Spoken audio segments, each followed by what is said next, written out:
What's up? Welcome back. I'm John Stark from MacTheMovieGuy.com, your favorite blind film critic, and today we're going to talk about Little Amelie, or the character of Rain. Which one? They're the same movie. It's just one of those titles. It's like Doctor Strangelove, or How I Learned to Stop Worrying and Love the Bomb. I wonder if anybody actually calls these movies the or, like Birdman, or the Unexpected Virtue of Ignorance. Hey man, did you see the Unexpected Virtue of Ignorance? What? I think most people just go with the first part, but it's pretty cool if you know the whole thing. Anyway, um, so yes, this is an animated feature that is competing. As of my recording, this film has a Golden Globe nomination for Best Animated Feature. This is my second time watching it, actually. So the first time I did a sit down on it because I do this with a lot of international films, and then I decide whether or not I want to do anything with the review of them. To talk about, like, did it have anything in there? Was there anything? Could I understand it? Was there any English? Was there sound design? Was there, what did we have? Um, I reached out to the team and I was like, so I heard there was a dub.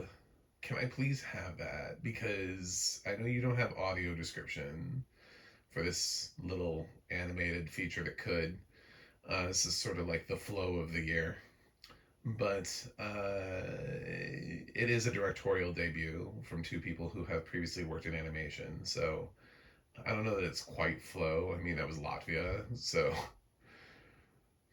it's a stretch. I don't even know that people knew Latvia was doing animation. But anyway. Um, so this I had to hem and haw, and then I got the dub track. And they're like, well, that's not what we submitted, and I'm like, I don't listen. If you want me to do anything with this movie, you have to give me the dub track because I can't see the subtitles. See, this is one of the things I get it with Hollywood, like, and directors. They're like, well, we can't control dubs because we don't cast the dubs, and therefore we don't want them representing our movie in award season.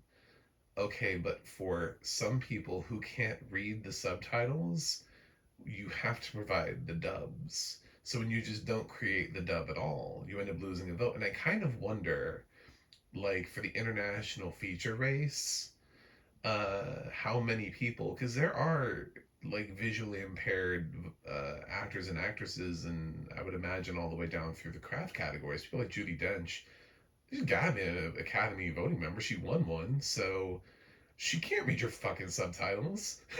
you know, like, what? So if you don't provide a dub or audio description and you submit to Judi Dench, what the fuck's she gonna do with it if it's just an accident? What's she gonna do with that? It's nothing. She's gonna do nothing with that, and then her votes are gonna go somewhere else. So this is the struggle with the international feature race: is the what do we do? I don't know. It's like blind people were just such an inconvenience in this world. Sorry, I loved it, Lil Amelie. This is adorable. I fucking love this movie. I'm so happy I got to see it with dub at least. I wish it had audio description.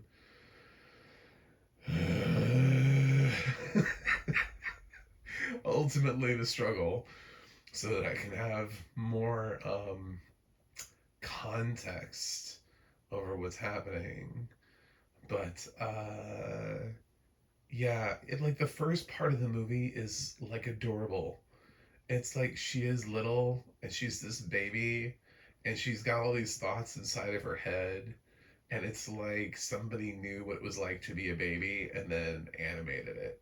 And I adored like the first chunk of this movie. Like, I think the first chunk of this movie is my favorite part of animation this year in any animated feature.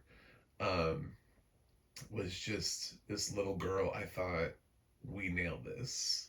Pixar hasn't done this before. Every time we do like a baby movie, right? It's always, I mean, like Rugrats came kind of close to like the perspective of a baby, but there's always something a little like we decide to put a lot of grown up things into them, like in the Boss Baby. but there's something about how she perceives the world and these people. I love the scene where she's talking kind of like for like the first time, and her first word is hilarious, by the way. And then like mom and dad want her to say, you know, mama and pop pop, and she's just like, it's like it's like they need me to say their names so they know they exist. I don't know. I just found this movie to be really smart, and intriguing. It deals a lot with uh, like identity culture, where people came from this battle between um, being Japanese or being Belgian. Like there are these two places where they live and travel back and forth. Um, Amelie has this lovely relationship with her grandmother and then goes sort of on a journey with it. It's sort of an indescribable movie that has some stuff in there for adults, but uh, also I think kids would like it. But like there are definitely some themes in here that are a little heavy for kids, but there's a playfulness to it at times. So I don't know. It's not as obvious of a selection for little kids as some films are. It's sort of like with the Studio Ghibli projects. I don't like immediately look at some of those and go, yes, children should see this. So it's sort of like, what do you do with Spirited Away? You know, do you show that to a kid? Like how young? Because I wouldn't. It's kind of creepy, but at the same time, it is a child protagonist. So it's not like it's completely without uh, the ability for your kids to like it, or Grave of the Fireflies. You know, that film's heavy too. Uh, it has child protagonists. So, I don't know, do with Lil Amelie or the character of Rain as you see fit, but I just thought I thought it was delightful. It has a lot to say, and a lot of things happen to it, and Lil Amelie kind of goes on this little adventure, and it just I don't know, I'm charmed. Is it the best animated feature of the year? I would put this in with, there's a little grouping that I've collected with In Your Dreams and Argo of films that I think are good enough to win, but I don't know if they will. Zootopia 2 is in there too. Like it's those three and Little Amelie. And I feel about the same. They make me feel a little bit happier than K-pop Demon Hunters winning the Oscar, which is fun. And it might still win because it really is not like we don't have a wild robot this year. Like that's what I'm trying to say is like a lot of times with me, because I love animation, there's always like an animated feature in my top 10. This year, that's not the case. There might be animated features in my top 25, but they're not in my top 10. And Wild Robot was like my number 5 or 6 film last year. So, uh, like I would vote for it for Best Picture. I know it didn't win, but I wanted it to. So, um, with the collection of animated films, it's like I found all the ones that I would have filled out a category with to nominate, but I don't know which one to win. And I could like evenly split between, I'd be as happy for Little Amelie as I would be for Arco, for Zootopia 2, for In Your Dreams. Like any of those films would be fine. They're all about the same score for me. But yeah, this one has even more of an underdog spirit to it that the other films don't have, feeling like it came from less and has less of a studio push slash backing behind it. So this would be like the flow of the year, I guess. Unless Endless Cookie can break into the race. That would also be kind of like a flowish type thing to do. There are a couple other films, but some of those actually even have bigger studios behind it. Like Sony Pictures Classics has like 2 animated feature possibilities. But then again, there's Sony Pictures Classics, so if they get them in, then they have money to campaign it.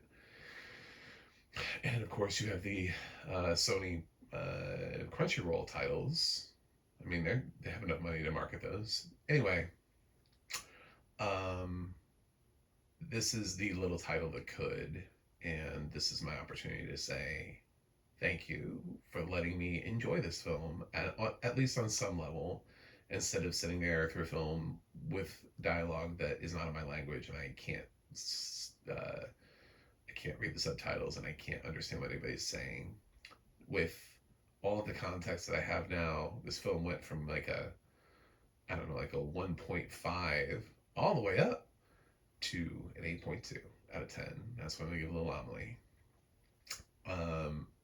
Yeah, there's a charm and there's a delight in this, and I think it just needs this audio description, but I found it to be quite lovely. The score might be a little high for a film that doesn't have audio description, but it made me smile, and I don't smile a lot. Do I seem like somebody who smiles? I don't. I'm very unsmiling of a person. So this, I'm like the Grinch in this. I don't know, but check it out. Thanks for watching. Thanks for subscribing, and I'll see you guys on the other side.